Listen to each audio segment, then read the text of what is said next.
Dowladda Maraykanka iyo madaxweynaheeda ee maamulka aqalka cad ayaa si weyn ugu dabaaldegaya waxay u arkaan guushii ugu weyneed ee dalka Maraykanka uu gaadho.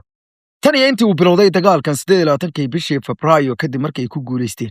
soo badbaadinta askari ka mid ahaa duuliyaashii diyaaraddii F-15 ee lagu riday gudaha waddanka Iiraan. Hase yeeshee markii ugu horreysay waxaa soo baxaya arrimo waaweyn oo ku aadan howlgalkaasi in uu gebi ahaanba daarnaa keliya soo badbaadinta askarigaas iyo in qorshe kale oo ku dhex jiray ay noqdeen kuwo jiray. Sidoo kale waxaa jirta khasaare aad u ballaaran oo ciidamada Maraykanka ka gaadhay howlgalkaasi oo la qarinayo, taasoo madaxweynaha dalka Maraykanka gebi ahaanba uu afku ka xaday dhowr jeer intii uu ka hadlayay shir jaraa'id oo ka dhacayay aqalka cad xalay. ku soo dhawaada barnaamijkana warwareyn oo aad ku maqli doontaan qodob ka mid ah kuwa ugu muhiimsan oo baaritaan ku sameynay muxuu daarnaa howlgalkii ay ka qayb qaateen boqolaalka askari. qaar ka mid ah wararka ay tabinayaan xubnaha aadka ugu dhow ama qaraabada kule militariga Maraykanka gudihiisa gaar ahaan kuwii howlgalka ka waday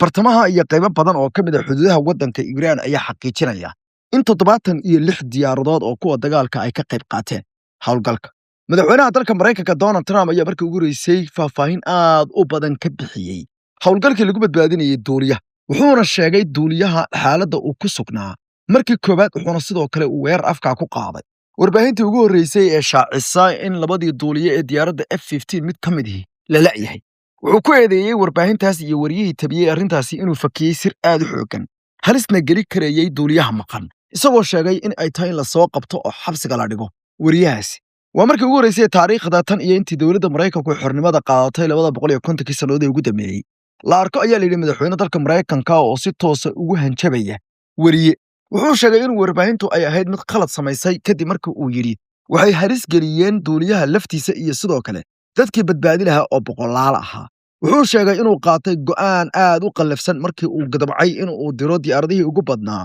iyo cutub ka mid ah ciidamada dalka Maraykanka lagu dhaato, gaar ahaanna qaybta loo yaqaano Delta Force. Delta Force waa ciidamadii dilay Osama bin Laden, sidoo kale waa kuwii soo qabtay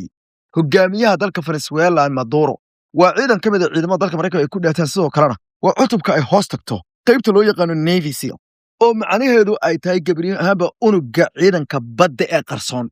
aad ayaa loo tababaraa, qalabka ay isticmaalaan waa kuwa ugu tiknoolajiyada sarreeya. taasi Trump waa sida uu sheegayo, laakiin in badan oo ka mid ah waa siday tahay. dhanka kalena madaxweynaha dalka Maraykanka Donald Trump ayaa waxa uu sheegay in ay jirtay howlgalkani intii uu soconayay dhibaato gudaha ka haysatay, wuxuuna sheegay in cadowgu uu si xira uu dhankooda u goobayay. Trump ayaa isku dayay inuu sheekada uu ku koobo taliyaha lala'aa, laakiinse marar badan waxaa ka soo baxayay in macluumaadka laga helaya hadalkiisa badan la'aajiligeed ay keeneen wax badan in la ogaado. waxaa la yidhahdaa qofka mas'uuliyadda haya sida madaxweynaha oo kale, mar kasta oo hadalkiisa uu bato 3 arrimood ayaa ka dhaca. waa ta koowaade sir aan loo baahnayn in la sheego, ta labaad been aan meesha ku jirin islamarkaana aan qaban, ta saddexaad macnabeel hadalkiisa uu macnabeelo. qof kastana qofku ka hadal badan yahay baa layidhi ka mas'uuliyad markuu hayo waa dhibaato aad u xooggan oo aad u weyn oo hadalkiisa daldaloolo badan u sheegta. Trump maalintii isku celcelisaa 4-5 jeer ayuu wax soo qoraa, marmarka qaarkoodna ugu yaraan 2 jeer ayuu hadla. taasina waxay keentay gebi ahaanba isweydiino badan oo ku aadan caafimaadkiisa iyo badqabkiisa. inta aan taa haddaba la gaadhin, madaxweynaha dalka Maraykanka Donald Trump wuxuu ka hadlay sida ay ku dhacday badbaadinta arrintaasi. waxa uu sheegay horta duuliyaha laftiisu inuu dhaawac ahaa, wuxuuna ku tilmaamay in uu dhaawiciisa uu daweeyey. waxa uu madaxweynaha dalka Maraykanka uu qiray barnaamijyo horey aan uga tibinay sideedii ayay ku timid, oo wuxuu yidhi qalabka ayuu toos noola hadlayey, waanan ogeyn meesha uu jiray. dabadeedna waxaanu samaynay ayuu yidhi si aanu u madlufinno ama se aan u jahawareerinno Iiraaniyiinta, waxaanu qaybinay diyaaradaheenna badnaantooda la'ajrigeed, waxaana ka dhignay goobo kale inaanu ka baarano annagoo ogeyn goobta saxda. waxa uu sheegay in qaar ka mid ah diyaaraduhu ay iska dhigayeen sidii kuwo wax raadinaya oo kale si ay cadowga u madlufiyaan ama u maaweeliyaan, halka uu sheegay in cutub khaasa ay ogaayeen meesha uu duuliyuhu ku dhumaalaysanayo isla markaana la soo badbaadinayay. haddaba arrimaha halkaasi intuu marinayay wuxuu kaloo ku daray in ay meesha boqolaal qof ku dhimanayeen, laakiin hadda dhowr qof ayaa nagaga dhintay ayuu yidhi. wuxuu kaloo sheegay in diyaaradaha halkaasi lagu soo riday cadowgu soo riday qaarkood lala haleelay xabado maadaama jawi aad u hooseeya ay ku duulayeen. wuxuuna markii horeysay si dadban u qiray in reer baadiyaha dalka Iiraan xitaa ay qaar ka mid ah diyaaradaha ay soo rideen ama dadka reer guuraaga. si kastaba ha noqotee, madaxweynaha dalka Maraykanka Donald Trump ayaa hadalkiisa waxaa ka muuqatay in uu ansixiyey waxa uu ugu yeedhay howlgal khatartiisa wata oo dad badan ay ku dhima karayeen dowladda Iiraan ayaa markii ugu horeysay waxay shaacisay in isku day ka weyn meesha uu jiray Iiraanna ay fahansaneed waxayna beenisay in Iiraan ay ku mashquulsaneed askariga in ay kharash aad u xoogan ku bixiso doolitaankiisa laakiin waxay sheegeen inay kaliya ku koobneed inay doonayeen dadka reer baadiyaha iyo dadka kale ee aagga ka dhow inay soo qabtaan oo lacagta qaataan sida laajigeedna Iiraaniyiinta ayaa markii ugu horeysay shaaciyay in ay iska jirayeen howlgalkan la leeyahay waxba lagu samata bixinaya in uu isku bedelin mid la doonayo in lagu xado ayay yiraahdeen uranium-ka bacrimisan ee 400 ee kilogram ka badan ee waddanka Iiraan dhex yaala taasoo ay sheegeen ujeedka oo dhan inuu daarnaa marka la eego qarashka aadka u xoogan ee howlgalka loo isticmaalay ayagoo ay sheegeen dhankooda inay fahansanaayeen in haddii la doonayo in la badbaadiyo duuliyahaasi ay iska fududeed maadaama ayagoo ay haysteen communicationka ama isgaarsiintiisa iyo GPS-ka gaar ahaan koorta dhinaca jiheeyaha sheegta qofku meesha uu ku sugan yahay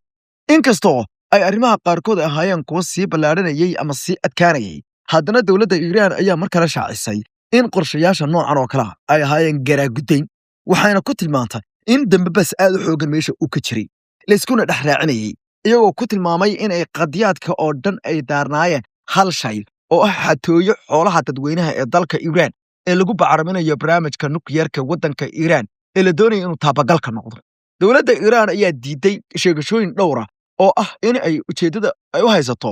uranium-keeda ay bacrimisay ee tahay inay nukleer ka samayso laakiinse hay'adda IAEA ayaa sheegtay in dowladda Iiraan 60% ay dhamaysay diyaar garowga in gumac nukleer ay soo saarto 20% kaliya ayaana ka harsan waayo marka aad uranium-ka 60% haysatid uma baahnid inaad 100% aad gaarsiisid 90% ayaad u baahanta 30 ayaa ka harsan 100% wax ka yar sida laajigeedna waxay sheegtay in ay qarka u saarantay Iiraan inay soo saarto 9 gumac oo ka nukleerka si kastay ahaataba dowladda Mareykanka ayaa la sheegay in ujeedooyinka noocaas ay ku hungowday haddii ay dowladda Iiraan laga guulaysan lahaa la wareegista uranium-keedana waxaa la sheegay inay cadaalahayn in dhammaanba imkaaniyaadkaas oo dhan marka la soo qabto ay madaxweyne Donald Trump iyo dowladda Mareykanka ay ku dhawaaqi lahayd gacan ku dhigista uranium-kaasi haddaba waa maxay ciidamada Mareykanka ee la qarinaya leeyahay inay ku dhinteen warbaahinta dalka Mareykanka oo handadaad aad u xoogan xagga madaxweynaha Mareykanka uga timid ayaa ka gaabsanaya inay sheegaan tirada ciidamada halkaas dhintay laakiinse ilaa 4 diyaaradood waa la ligday isla markaana way burbureen dowladda madaxweyne Donald Trump wuxuu sheegay in dhowr diyaaradood halkaasi ay ku burbureen ayna duqeeyeen Trump intii uu hadlayay wuxuu aad u ammaanay kooxda ka qayb qaadatay howlgalka badbaadinta wuxuuna sidoo kale hadalka siiyay dad badan oo iyaguna hadallo badan shubay xogyaha gaashaandhigga dalka Mareykanka Pete Hegseth oo isagana hadalka la siiyay ayaa sheekadiisii la aaday arrimihii diinta ninkaas oo isagu ka mid ah dadka markaasi diimeeya qorshaha military iyo sidoo kale xirfadlayaasha ciidanka xoogga dalka Mareykanka oo dhammaantood aan ahayn iyagu Kirishtaan ciidanka Mareykanka diimo badan ayay ka kooban yihiin kumanaan muslimiin ayaa ku jira sidoo kale waxaa ku jira boqolaal kale oo Yuhuudi waxaa kaloo ku jira kumanaan kale oo diimaha kala duwan haysta iyo dad aan diinba aaminsanayn waxaana la aaminsan yahay in gabi ahaanba in hal diin loo nisbeeyo ay ka mid ka tahay jebinta anshaxa ciidanka militariga dalka Mareykanka oo iyagu aan diin ku dhisnayn wuxuu sheegay in maalintii diyaaraddu dhacday ay ahayd wuxuu ugu yeedhay maalintii ciidda loo yaqaano ama jimcaha wanaagsan Good Friday taasoo ay sheegeen inay tahay maalintii Ciise soo noolaaday waa sida uu isagu hadalka u dhigay dabeedna wuxuu sheegay in Ciise uu u diray markaasi gargaar iyo malaa'ig waa siduu warka u dhigay hase yeeshee sheekooyinka khuraafaadka uu sheegay ka sakow waxaa kaloo meesha ka muuqday in uu gabi ahaanba arrintan diimeynayo qaar ka mid ah maxalliliinta waaweyn ee dalka Mareykanka ayaa dhaliilay hadalka xogayaha gaashaandhigga dalka Mareykanka waxayna sheegeen in arrimaha diintu ay xasaasi yihiin marka laba dal oo kala diini ay dagaalamayaan sidaa daraaddeedna Iiraan oo ayada ay wadaada ka taliyaan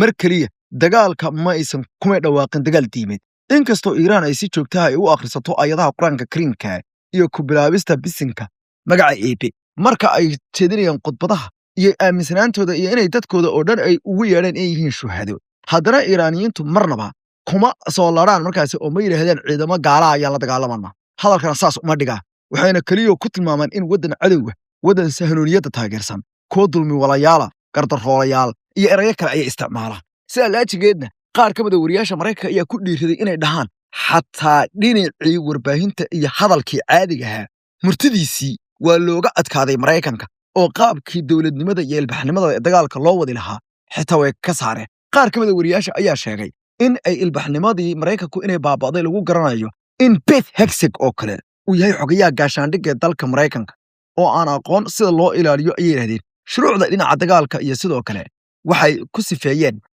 aragtida ilaalinta qiyamka weyn ee diblomaasiyadda Maraykanku uu ku dhisan yahay ee dal walba inuu ka helo taageero ahayd